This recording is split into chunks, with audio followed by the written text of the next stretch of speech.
Welcome to Chalk and Talk, a podcast about education and math.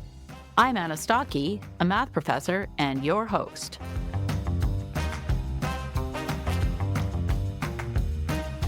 You are listening to episode 32 of Chalk and Talk.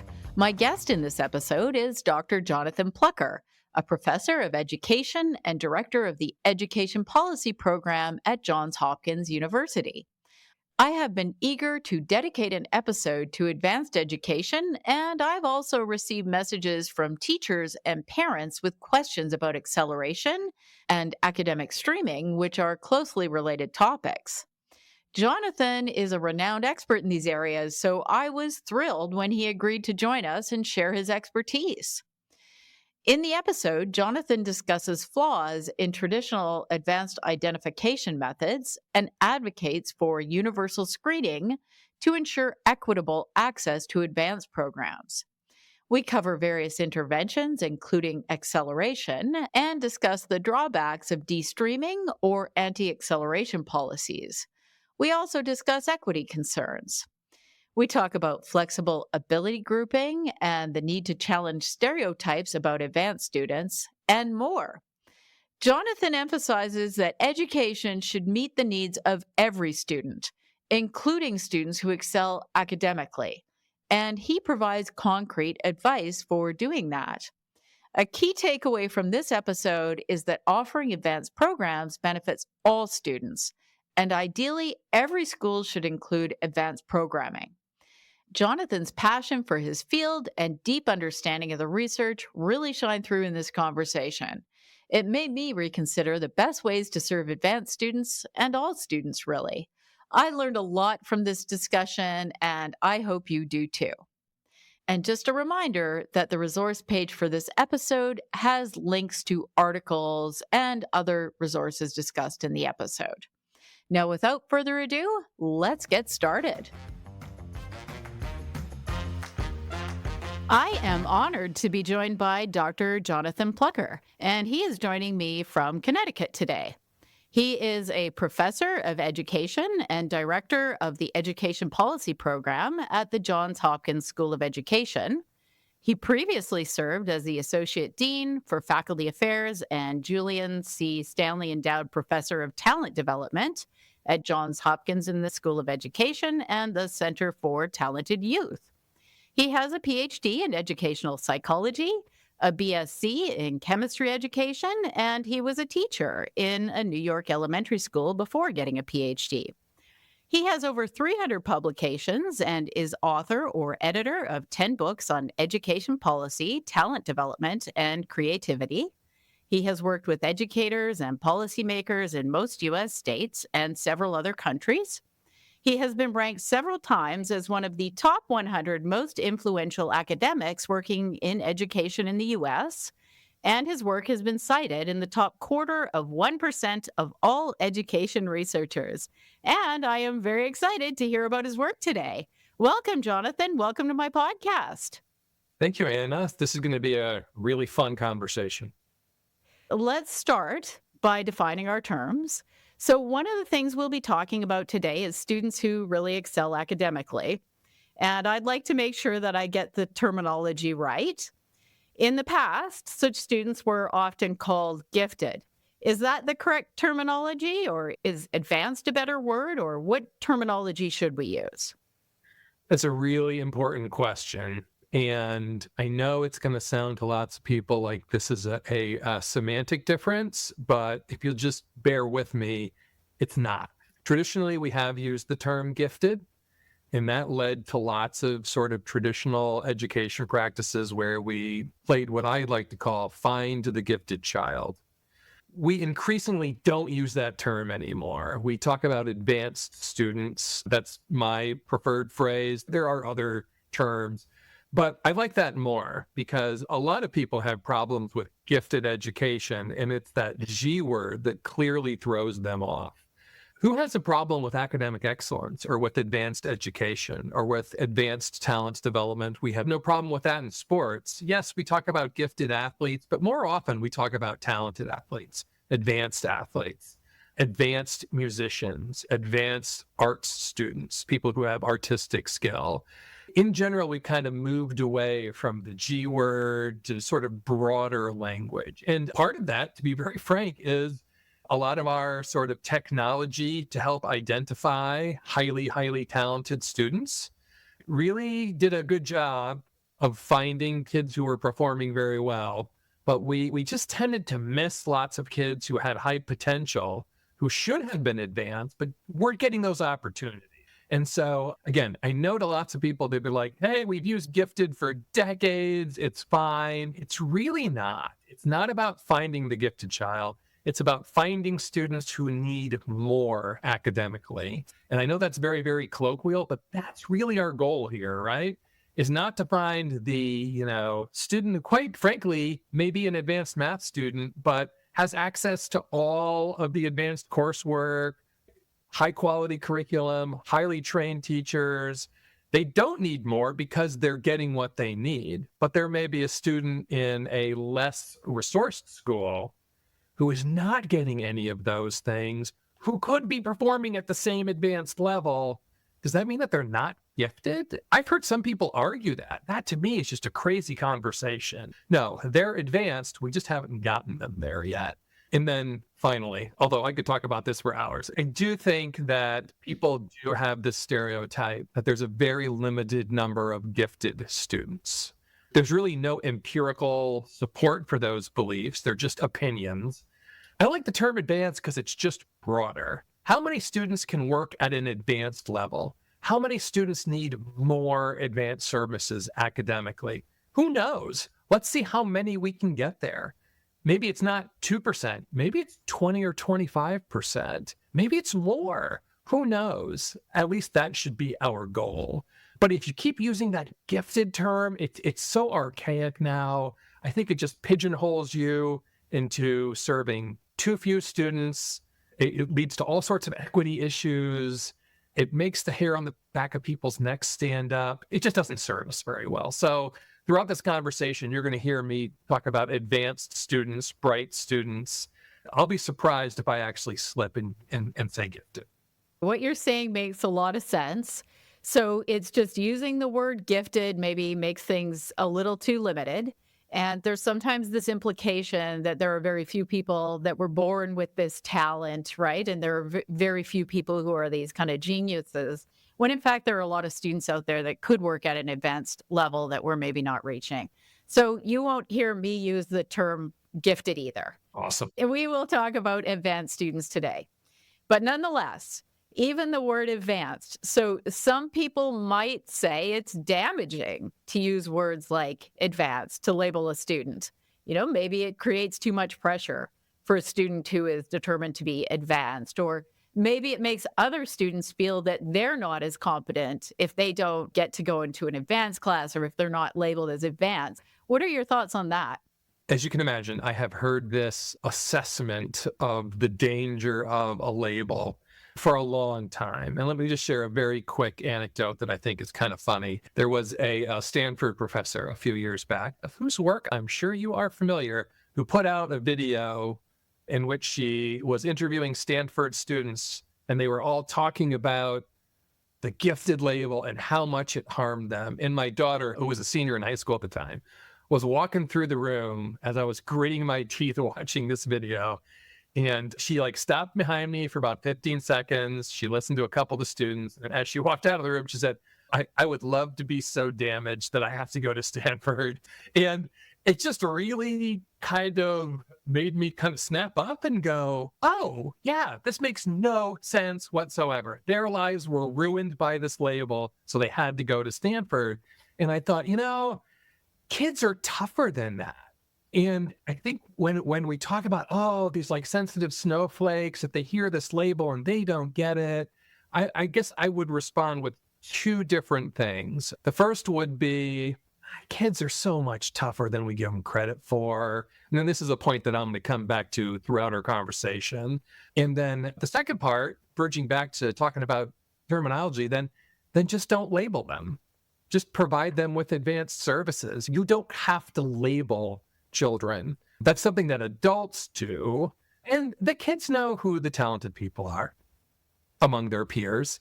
So in that case, okay, then don't call it the advanced math program. Just provide them with advanced math services. I don't care. I really don't think that most children care either. So I get where the concern comes from, but I just don't see any actual boots on the ground basis for where it causes any problems whatsoever to people. I mean, so if you take it to its illogical conclusions, right? So no one should go to Harvard. No one should go to McGill. No one should go to Toronto. No one should go to Berkeley because, oh my gosh, they're going to have this horrible label. What's going to happen to them during their lives because of all this damage we put on them? We would never say that in a million years, right? But we say it if they're younger. Again, it just doesn't make a lot of sense to me. Just to back up on one thing, I think you were talking about a video put out by UQ. And also, people seem fine to label students as really talented and that sort of thing when it comes to sports, right? Like it doesn't seem to be a big issue, but when it comes to education, people get really worried about these kinds of things. But yeah, you're right. I mean, we don't even need to put on the label. We can just provide the services, right? I have a two-part question for you. So how have advanced students traditionally been identified? And how should advanced students be identified? Traditionally, we've looked at test scores, sometimes teacher and parent nominations, teacher rating scales, very rarely peer nominations, almost never self-nominations, grades sometimes, but mostly traditional test scores. And again, this is something we could talk about for, hours, like sort of classic identification models, et cetera. And my colleague Tracy Cross, who is at College of William and Mary, he once put it, I think, very, very succinctly, is that no matter what you use, you'll almost never get a false positive. If you're looking for students who need more, almost any measure that we've come up with, if you find someone on that measure that you think needs more, they probably do. They probably do. The problem is there are always false negatives with any measurement, and you never know how many false negatives you have. People that you've missed. Did you miss most of them? Did you miss 1 out of 1,000? Like those are huge, huge ranges. The precision is really hard for us to know. It's kind of it's a known unknown, if you will. This is very much in general, a very, very important caveat. School district would take teacher nominations, parent nominations. Then they would go and give the nominated students an ability test usually. So let's say the COGAT or the Naglieri nonverbal test, anything like that. And you'd see who was in the top 5% or so, and those would be your gifted students. I'm doing air quotes, gifted students, and then you would serve those students. And then people would say, okay, well, how many gifted students do we have in this, school? And it would be, oh, it's the 5% that we identified. Right, but you restricted the number of potential students who need more at every single level in that system. It did take us decades to figure out that we were creating artificial scarcity. And now at least most American districts definitely do not offer enough advanced services for the number of students who would actually benefit from them. So for example, we learned that teacher nominations can be pretty biased. This is not surprising, right? We've had dozens and dozens and dozens of studies on this. Teachers tend to, in terms of race, socioeconomic status, they tend to identify students who, quite frankly, look a lot like they do. That's not a mean comment. That's just human nature. A lot of the sort of nominating instruments that people designed weren't of the highest quality. So it was pretty easy to monkey with them. And just, really make those scores look like what you think they should look. Same thing with parent nominations. There's more than a little bias in there. We've had these traditional systems that we know miss kids at every step. And what we've been trying to work with schools to do is to flip a lot of these things around. So some of my colleagues would say, for example, well, everybody knows the problems with teacher nominations, right? Just doesn't make sense. You miss far too many kids. It's biased. Don't use teacher input at all. I'm sorry, as a former classroom teacher, that makes no sense to me because I really did try to make sure I wasn't missing students. So what we recommend now is that the last step be teacher input. So instead of making them a gatekeeper, which they're not trained to be, we make them a safety net, which teachers are really, really good at. So after we've done the testing, after we think we found every student who needs more, then we get the team, advanced learning coordinator, whomever, to sit down with each teacher individually and say, here's who we think needs more in your class. Who did we miss? And I've been a fly on the wall of many of those meetings. I have never, ever seen one where the teacher didn't say, oh, you missed at least one student. Teachers are very good safety nets. And so we just tried to be smarter about these things. We've certainly learned that if you restrict the number of seats before you even try to see who needs more, you're almost always going to run into supply problems. And so in many, many countries, we have such an artificially small set of advanced services when many other students could be benefiting from it. So more supply, being smarter about how we use the various techniques we have. That and lots of other stuff really tends to give you a much more diverse, much larger group of students who need more. Now, I would argue they were always there. They were always just false negatives, and it wasn't their fault. Now we're getting better at being more sensitive to that. Sure. And probably some of those students didn't even have access to the advanced programs in the first place or weren't aware of them. So, I mean, some of the things I see in my own province, and I don't think you'd be too impressed with the services we have for advanced students here. So, first of all, students would have to choose to seek out the advanced program, or the parents. It's often the parents, right? And sometimes you can write a test to get into the program, which seems to me to be a good idea, but the student has to decide that they're going to apply to that program in the first place, right? And we're talking about younger students. We're not talking about university students here. Would you sort of be of the opinion that the schools need to be proactive in trying to seek out these students and encouraging all students to write tests that might get them into advanced programs? Yes, we generally call that universal screening. I don't think there's any rationale for not doing it that way anymore. It's generally not that much more expensive. It's not that much more time intensive. And we know that especially for lower income students who have high readiness, they are often invisible. And so making sure that everyone sits down for that test, or just if you're collecting any sort of data, you're doing it for every single student. We know that makes a huge difference.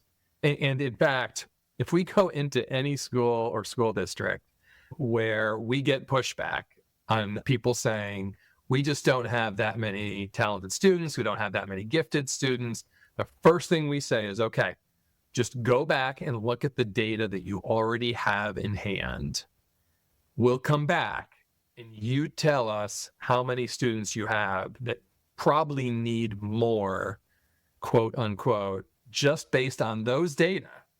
And we always come back and they always say, son of a gun, we have a lot more students who are ready. It's often math, who are ready for advanced math than we ever knew possible. And I'm in no way questioning whether these educators care about these students. Of course they care about these students. That's why they're doing this, right? But just when it comes to talent, we have just become so good at looking right through these talented students as if they're not even there. Even though if they're already performing at these levels, that means that if they haven't had these opportunities, like they have really beat the odds to show you that they're ready for even more. Like that's the student that we're trying to find, right? The student who is thriving intellectually without advanced opportunities, totally against the odds. Let's now provide expanded opportunity to them and just watch them rocket forward, right? But yes, universal screening, I think, is a must-have for this. It's very important. In other words, if there's an advanced program available, let's universal screen and let's try to encourage as many students who are ready for that advanced program to take that program. Otherwise, we're going to miss a lot of students. Yeah, and I think one of the best examples of this is an increasingly popular policy called automatic enrollment. Texas is just using it this year for the first time. North Carolina's probably had the most comprehensive statewide program since right before the pandemic, 2019. And essentially, anyone who gets a certain score on the state's end of year math assessment in North Carolina is automatically placed into advanced math the following year. It's caused some problems because a lot of school districts did not have capacity because they were artificially restricting the numbers. There was no ill will here. That's just how we've done it for decades. And suddenly they had so many more advanced math students than they realized that they had. And so we know that universal screening really works. We just have been missing far too many talented students for far too long. And I do think it's interesting for your listeners that a lot of this work is being done in math education. And we're seeing very positive results. And we'll come back to this. We'll talk about this sort of thing throughout the conversation today. But let's talk a bit about equity. And you've already mentioned it a bit. So a criticism of advanced programs is that they have been dominated traditionally by students from white, Asian American, or Asian Canadian and upper income backgrounds. So advanced programs are sometimes seen as inequitable or elitists. So can you say something about that? Yeah, I mean, I think we need to be honest within the field of advanced education that the sort of equity history of advanced learning of gifted programs is not pretty at all. And again, I totally understand where the pushback comes from, where people who went to school in the 70s, 80s, and 90s, when we had these special programs for bright students, and they just didn't see anyone who looked like themselves in those programs. Of course, their knee-jerk reaction is to be like, those are not equitable programs. But I guess my response is much more optimistic, which is, yeah, we didn't do this well then. We did use teachers as gatekeepers. We did make it opt-in rather than opt-out. We almost never universally screened. We almost always had far too few seats within those services compared to the students who would have benefited from them. Yes, we were far too focused on labeling, which creates all sorts of stereotypical problems. But we know not to do those things anymore. And when we work with schools and they take a much more inclusive, expansive approach to this, we find that those equity concerns start to melt away. I don't know anyone who has completely solved that, but we have lack of equity throughout our Western societies, right? All societies, for that matter. We can't solve poverty, for example, but we can make sure that students who are economically not secure can still have opportunities to shine. And we've gotten so much better at that part. And so, I mean, again, we have not solved this, Anna. Are we so much better than we used to be? Let me tell you a very quick anecdote. I was on a panel, and I can actually tell you the date because that night I came down with COVID. So it was January of 2020. And a very well-known American educator was sitting next to me and just blasted away at gifted education programs. And we should move away from the label. We should be much more inclusive in how we find students. And just went through this whole litany and then handed the microphone to me. And it was clear that it was a shot at me. And I just said, I agree with everything you just said. Can we just do all those things? And he was absolutely shocked. And we talked afterwards, and his view of advanced education was what he saw in the late 70s and early 80s, which wasn't a very good model. And so we've gotten so much better at this. I'm not saying it's not a concern, but we know why that happened. And we know, for the most part, what to do to keep it from happening moving forward. And I should say, we've done studies that provide fairly convincing evidence that every classroom in Canada, United States, et cetera, has advanced students in it. You may not think that. They may not look what you think advanced students look like, but the percentage of students who actually start the school year already working above grade level is much bigger than people think it is. And again, statistically, we think we have the evidence that they're in every single classroom. We just have to help people understand that. And then a lot of these equity concerns start to melt away. They aren't solved, but we are making really good progress. Let's talk a bit about the academic needs of advanced students. At the moment, do you think that the academic needs of advanced students are being met in regular classrooms? I guess it depends what's going on in the regular classroom. I think more often than not, the answer is no. Some students can move a lot faster than other students. Our back of the envelope estimate is that about 15% of students start the school year 3 or more grade levels ahead of their actual chronological grade in reading. The number in math is a little bit smaller. So that's a student who, say, goes to 4th or 5th grade and is reading at the 7th, 8th, or 9th grade level. How confident are we that that child is being challenged at the 7th, 8th, or 9th grade level every single day, which I think should be a base level expectation. Meet the students where they are. If they're 10 years old, but they're reading like a 10th grader normally would, then they should be challenged like a 10th grader would be in reading. And that goes for math, science, social studies, et cetera, technology. So I just don't think that we're there yet. So again, some students can move a lot faster. Some, even at a young age, are finding their passion and want to go so much deeper and really dive into it. That's not how we design schools in the West for the most part. And for that matter, in most countries that I've worked in, it's harder to go faster. It's harder to go deeper. That's not how the curriculum is designed. It's not how teachers are trained. Very few sort of teacher preparation programs cover advanced learning in any meaningful way. So why are we surprised when teachers don't know how to do that? They've never been shown. Just as in, I've not seen any schools, Anna, where the advanced learning program has solved the equity problems 100%.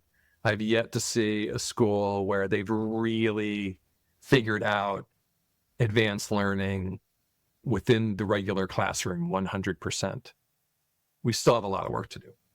Can you talk about interventions? So what interventions for advanced students have a solid research base? By far, the most solid base is acceleration, which is basically letting students move at their own pace. I shouldn't even say that. It's really about letting students move through at a faster than normal pace.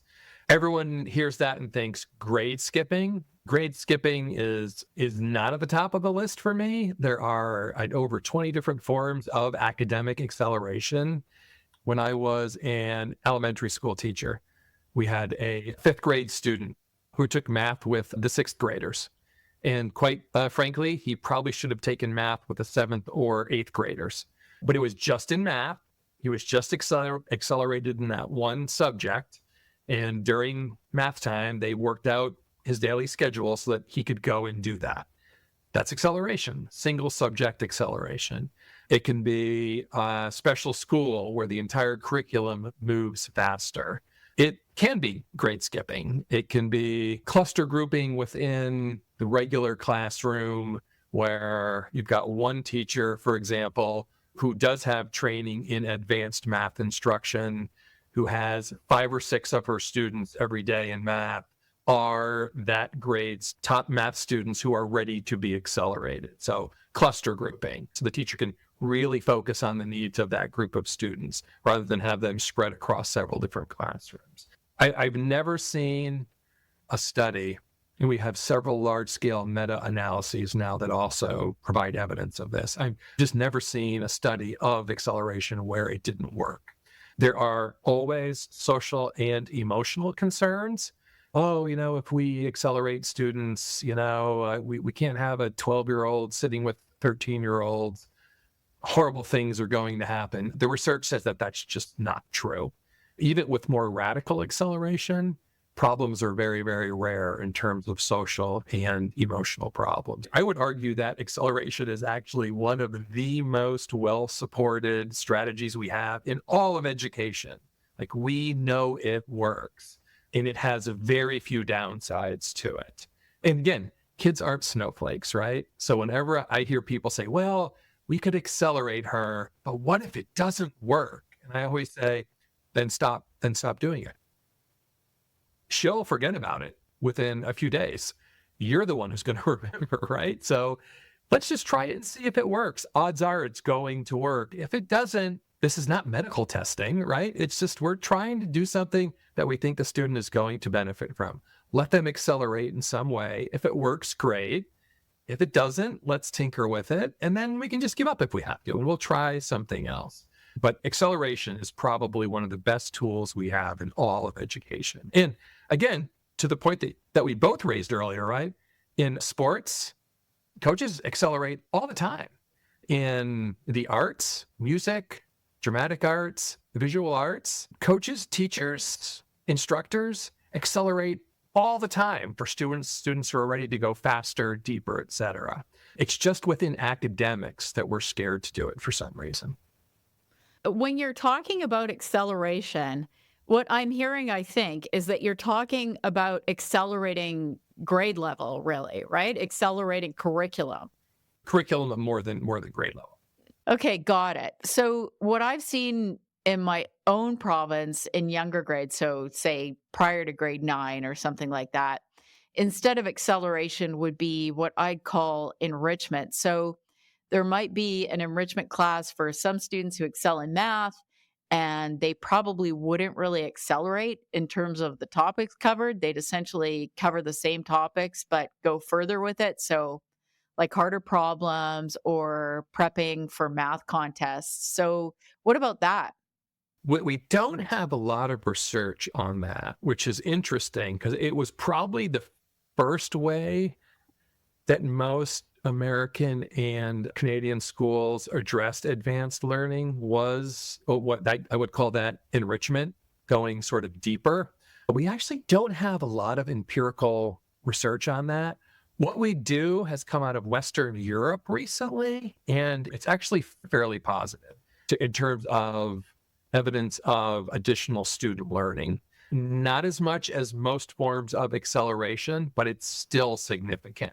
So it's definitely a positive. My concern about enrichment, I mean, it's my concern with all things. It's your concern with all things. If we're going to do it, we need to do it thoughtfully, and we need to do it well. And we need to evaluate it and make sure it's being serious.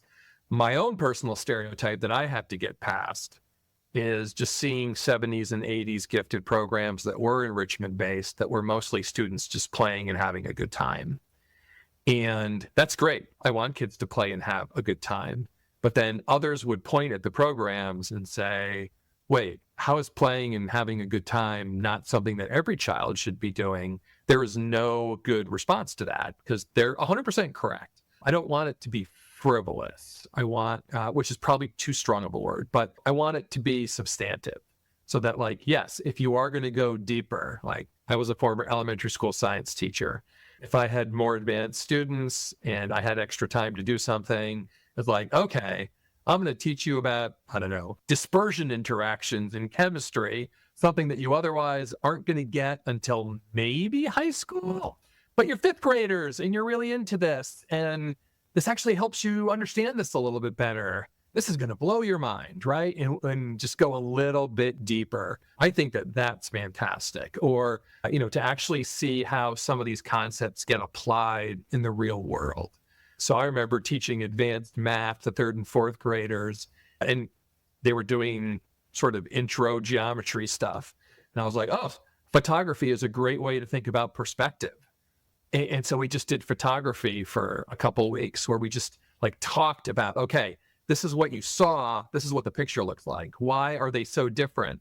Well, it's because perspective, right? And you need to think about shapes and stuff like that, and curves.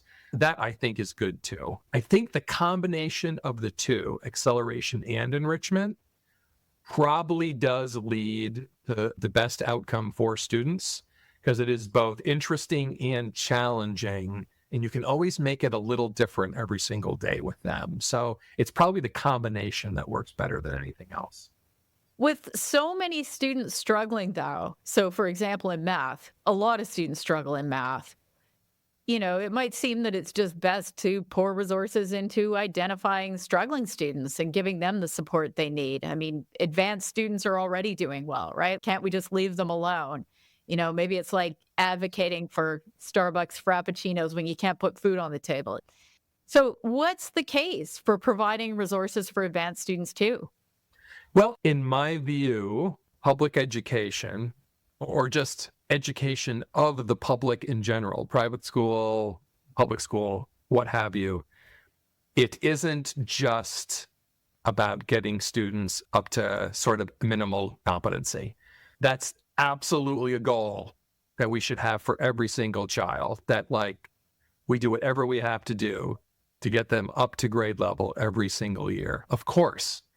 But what do we do with the 20 to 30% of students who show up to school the first day and pretty much already know everything that's going to be taught that year? I think we have an obligation that's just as serious to those students. The goal isn't get everyone to grade level, throw a really big party because you got to the finish line, victory. And if the kid already starts past the finish line, we're done with them for the year.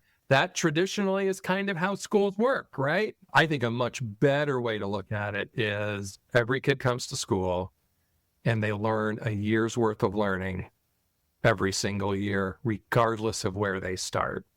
But that also means that we have to look to that student who's maybe two or three grade levels below, who has no family support, is growing up in poverty, is dealing with racism, discrimination, etc., who has never had any advanced opportunities, who might be the most talented person in the entire school, but has never had a shot. I'm also worried about that student and getting them into advanced. And if you have this, the finish line is minimum competency, sort of grade level achievement mindset, then you're treating grade level as the finish line when it's the middle of that marathon for that child. Like they can go so far past that. And I think especially, Anna, this is a really big problem with what we would generally call twice exceptional students who have major learning challenges, but also really impressive academic strengths. We have lots of these students who may have a particular learning disability, but man, they're good at math. There's just something about numbers that works for them, and their learning disability doesn't hold them back, right? In most of our systems, we really don't have labels for that kid, right? So what happens? They get pretty good services to support with a learning disability, but not for their really exceptional advanced abilities. But if we keep having this, we have to fix the deficit mindset.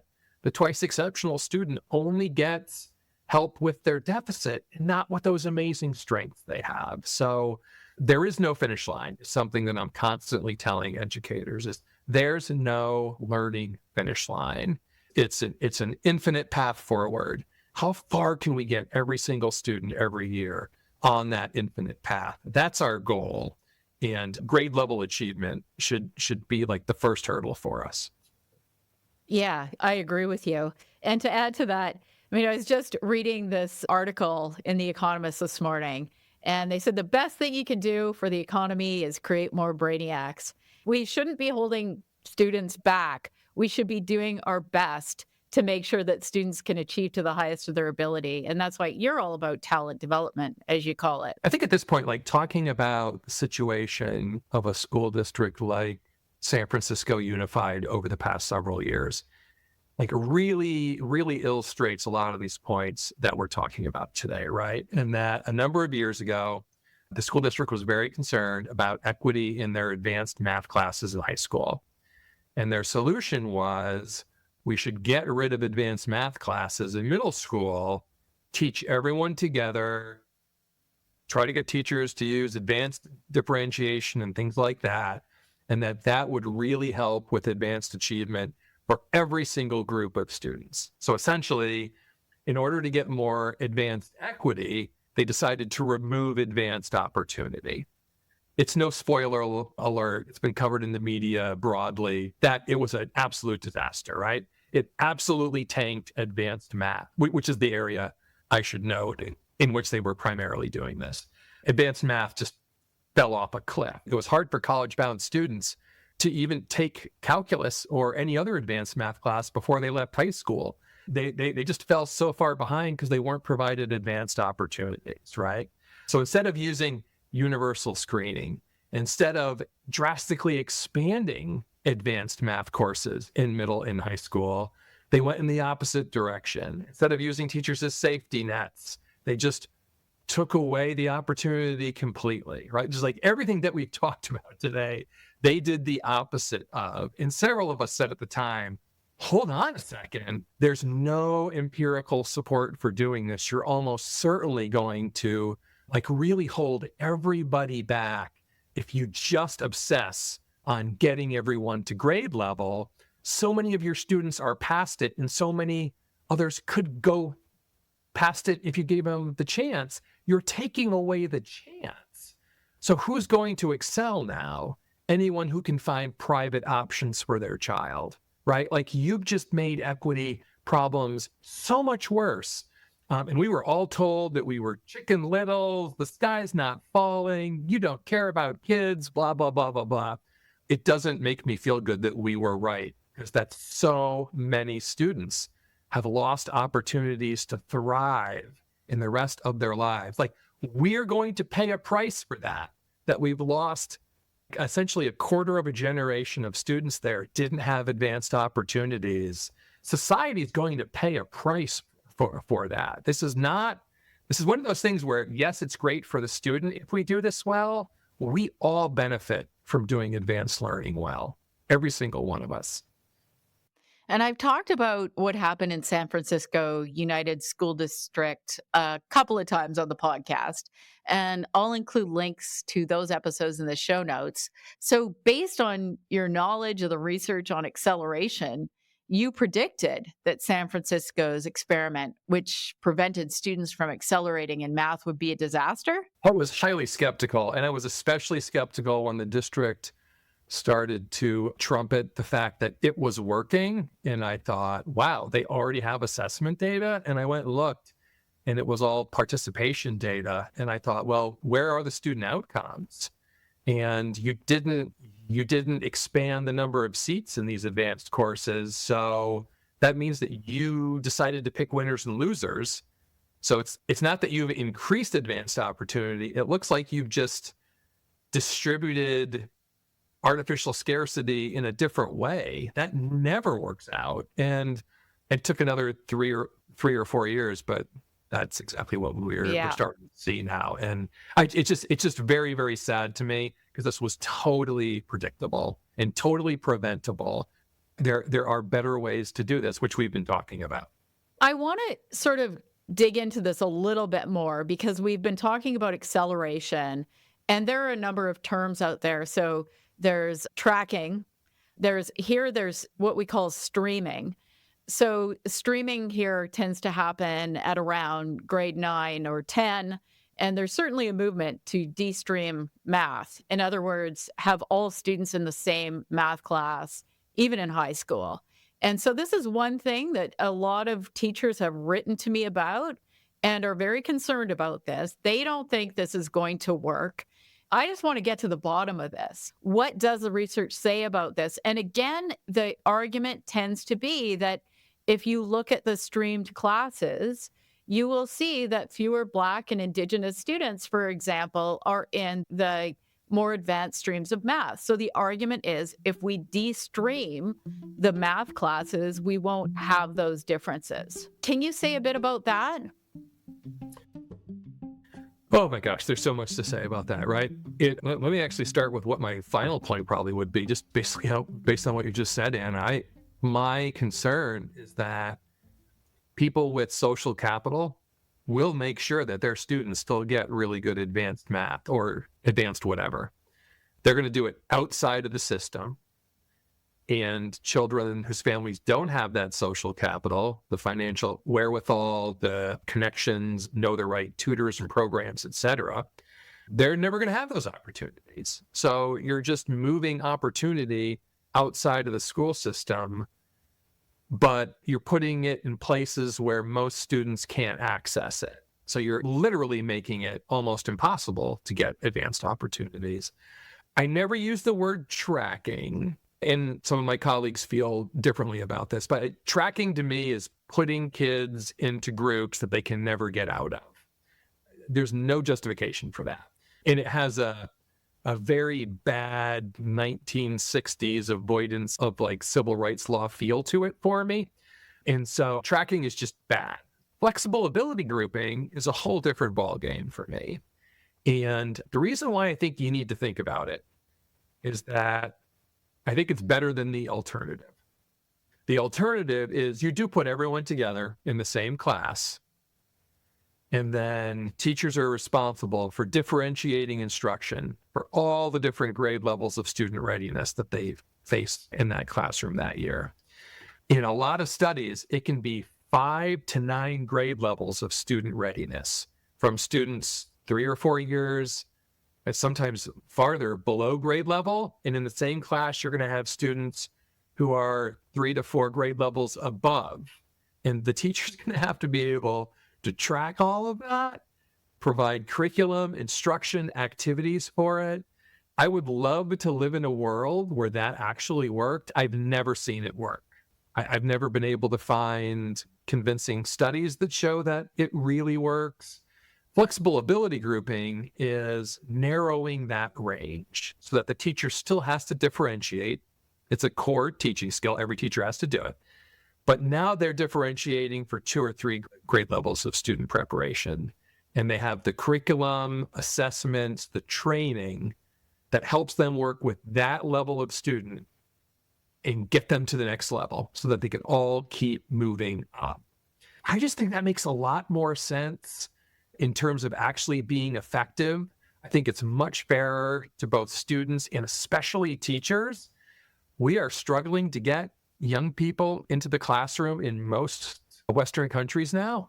I really do believe that part of it is they walk into a classroom and they're like, wait, I've got 9 levels of student reading ability, 7 levels of math ability, who knows how many in science and social studies.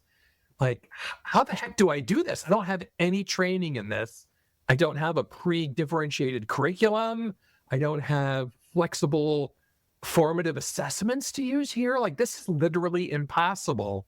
And then we wonder why the outcomes aren't great whenever we try that. Then we end up with another San Francisco. I just think it's asking way too much of people. I am hardly a teacher basher.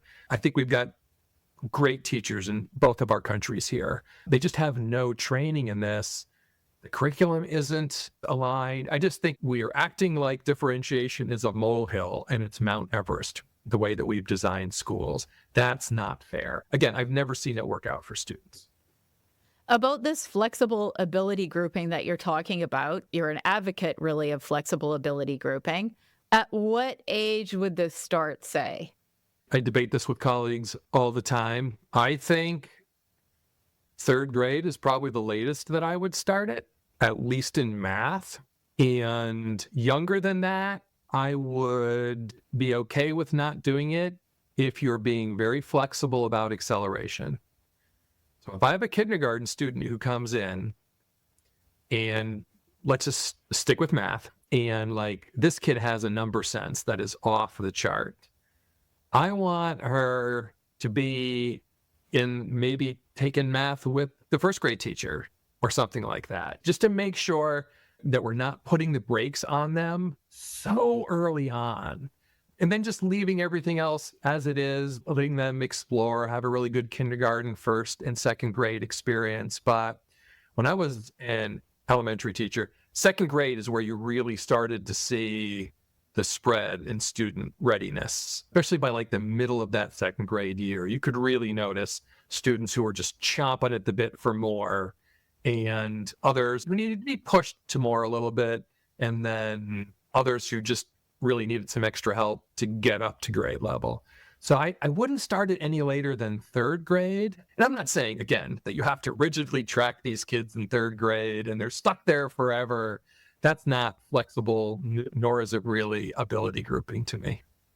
What would this look like? Are you talking about students wouldn't then be grouped by age as they've been traditionally grouped, as they're usually grouped?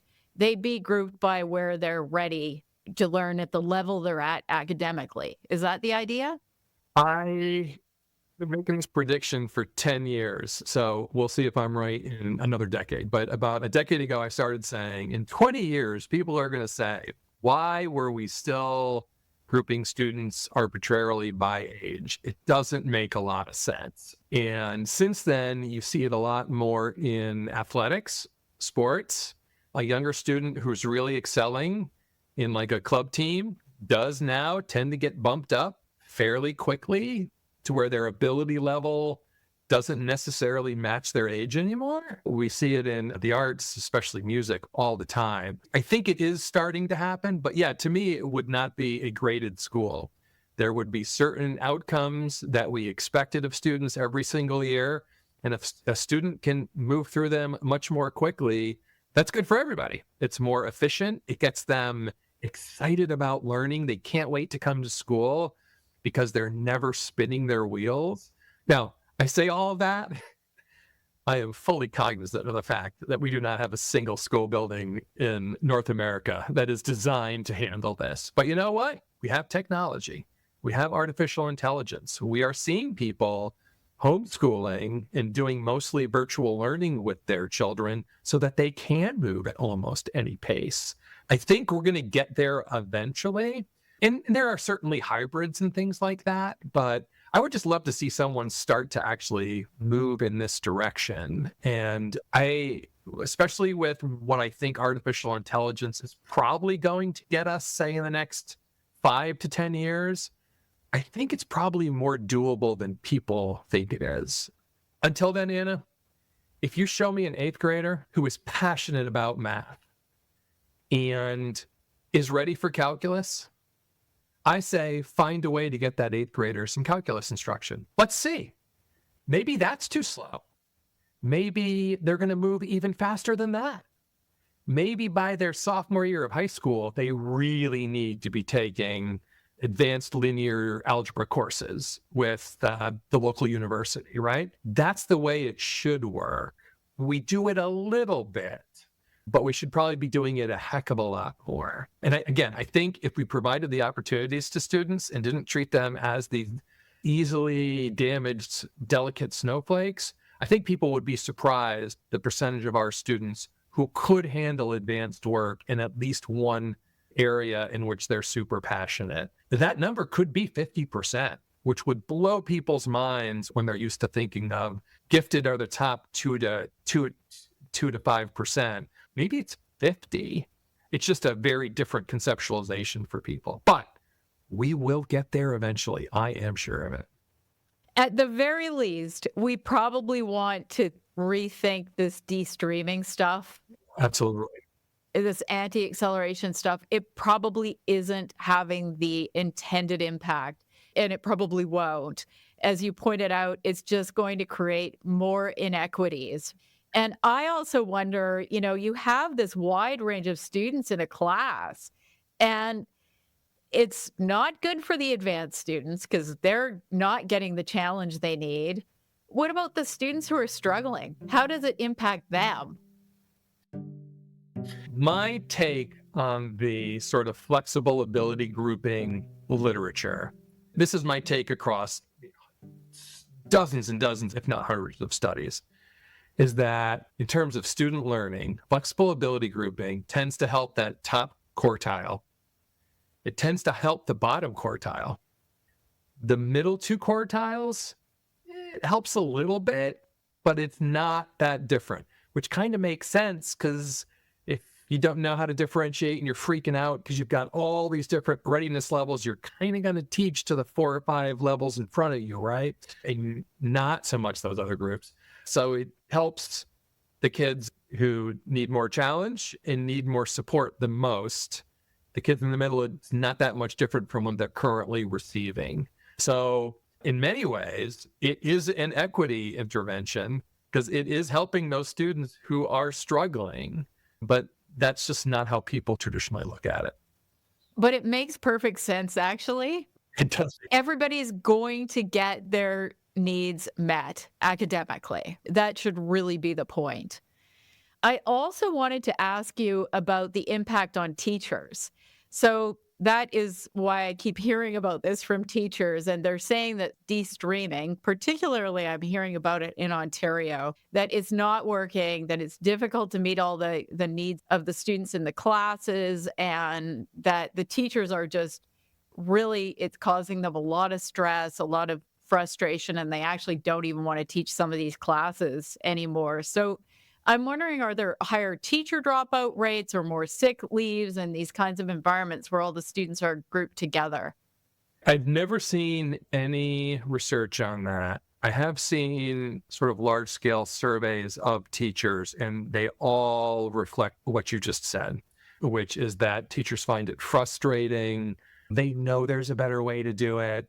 They know that they don't have the training to pull this off. They know they certainly don't have the curriculum support, assessment support, resource support to, be able to do this. I just think it's terribly unfair to teachers. And we're academics, right? So we never want to say that something's impossible. But I just haven't seen it work anywhere where it really works, where teachers aren't pulling their hair out. I mean, there's no question that sort of whole class heterogeneous grouping differentiation is the most advanced teaching skill. It is extremely difficult for the most talented teachers who are very well supported. If you're earlier in your career and you're still learning your craft, if you've had no training in this, the curriculum isn't pre-differentiated to at least give you a helping hand here, I just don't see how you can do it successfully. And any parent who has gone in and for a parent-teacher conference and asked about differentiation, you can see the frustration on teachers' faces because they're like, yes, I know, I would love to do that for your child. You just don't understand. I've got 30 kids in here across 8 different grade levels in math, 10 in reading. I'm sorry, I can't. And that's not a teacher problem. That's an us problem because we designed schools that way. We need to rethink this. We just really, really do. It really gets me nervous when I hear that entire provinces, entire states, even very large school districts move in this direction and say, okay, we're going to de-stream, we're going to detrack, we're going to de-group in every single content area. The rationale is never all that logical for me. And then whenever I say, okay, if you do this, we have to track outcomes really carefully because I'm pretty sure the outcomes are going to turn south very fast. We need to hold everyone accountable. Maybe you're the first ones to make this work, but I'm really worried that we're going to do what they did in San Francisco to those kids in math. We're going to do to entire provinces and states of kids. You can't go back to 8th grade and retake advanced math if you get to 11th or 12th grade and realize that de-streaming really set you behind. It's too late for that child. That worries me. I'd rather have them try acceleration, be smarter about this, and see if we can help these kids thrive. But yeah, that's just not the mood in many districts across the continent, that's for sure. Final question. So from reading your articles, I sense some frustration about the education system really not meeting the needs of advanced students. So for example, in your article about the show Young Sheldon, you wrote a really nice article. I'll put a link to it on the resource page. You wrote, why do we make advanced education so hard for American families and American educators? And so you've been working in this space for a long time. You work in education policy. You've worked with almost all of the states on education policy and also in other countries. You advised administrators and policymakers all over the world. So has it been difficult to make inroads? Do people not take your advice? What needs to change? I do think that we need to do a better job of having conversations like this in public to help people know that the advanced learning programs they saw when they were kids or when their grandkids were kids, et cetera, that's not the way we do it anymore. We're much smarter about how we do this. And we know the downsides much better than we used to about not doing it or about doing it wrong. We have examples like San Francisco now that are glaringly obvious, very well documented, where we can point to them and say, just don't do that, please. But otherwise, I don't know. I sometimes sit in bed in the middle of the night and wonder, are we just charging windmills? Like, do people just not willing to look at schools as excellence generators?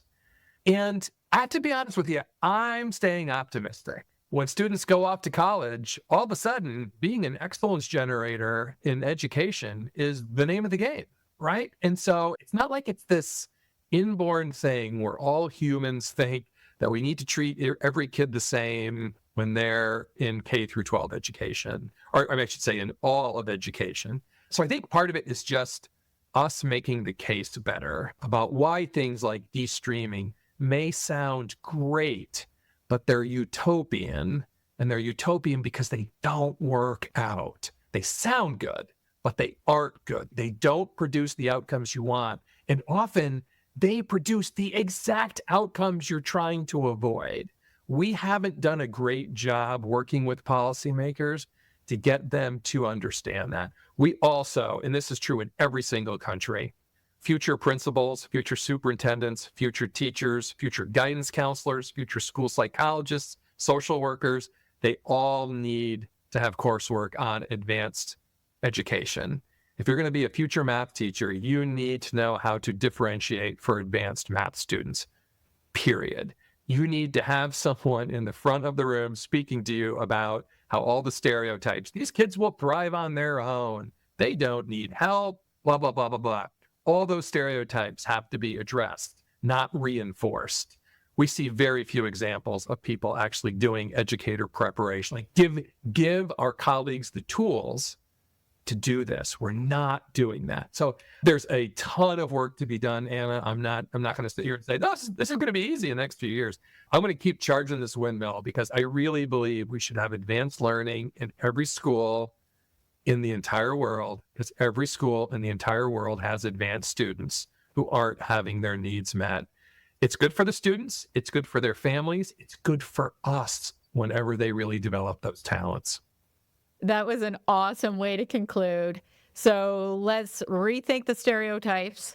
Let's make sure this becomes part of teacher training. And let's try to have advanced programs in every school in every country. Every school. Well, thank you so much for coming and talking to me today. I absolutely love this conversation, and you've got such great expertise to share with the listeners, and I really appreciate it. Thank you. Oh, a lot of fun. Thanks, Anna.